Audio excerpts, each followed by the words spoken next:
Praise the Lord. வேதத்தின் அடிப்படையில் யார் மேலெல்லாம் பெரிய பெரிய திட்டங்கள் வைக்கப்பட்டதோ அவங்க ஒன்றும் பெரிய பெரிய ஜாம்பவான்களாக வேதத்தில் எழுதப்படலை. பெரிய ஜெப வீரர்கள், இல்லைன்னா பெரிய பெரிய ரெவலேஷன் உள்ளவங்க, விசுவாச வீரர்கள் அப்படின்லாம் எழுதப்படலை. தெளிவாக எழுதப்பட்டிருக்கு. யார் யார் மேலாம் தேவன் பெரிய திட்டங்களை வைத்திருந்தாரோ அதற்கு முன்பதாகவே அவங்களுக்கு அந்த கிருபையை தேவன் கொடுத்துட்டார். நோவாவை பற்றி பார்த்தோன்னா 6ஆம் அதிகாரத்தில் எழுதப்பட்டிருக்கு.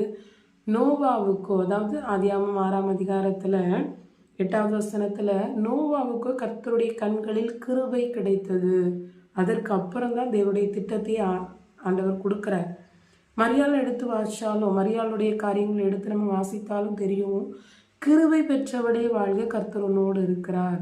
அப்போ இந்த கிருபை தாங்க ரொம்ப பெருசு.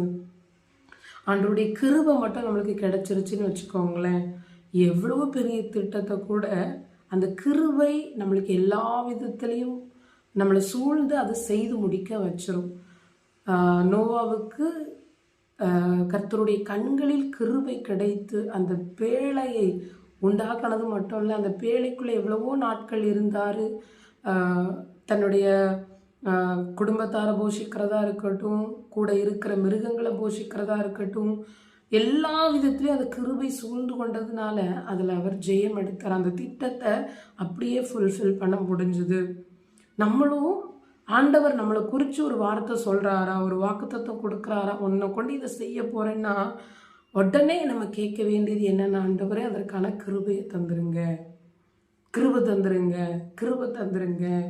கிருபை எப்பவுமே எல்லாவற்றிலையும் நம்ம கிருபையை வாஞ்சிக்கும் போது ஆண்டவர் அந்த காரியத்தை அந்த கிருபையை கொண்டே நம்ம வாழ்க்கையில் செய்து முடிப்பார். ரொம்ப பெரியது ஆண்டவருடைய கிருபை தான். தாவீதும் சொல்கிறார், ஜீவனுள்ள நாளெல்லாம் நன்மையும் கிருபையும் என்னை தொடரும். நம்ம வாழ்க்கையில் தேவனுடைய கிருபை ரொம்ப ரொம்ப முக்கியம். கர்த்தருக்கே மகிமை உண்டாகும்.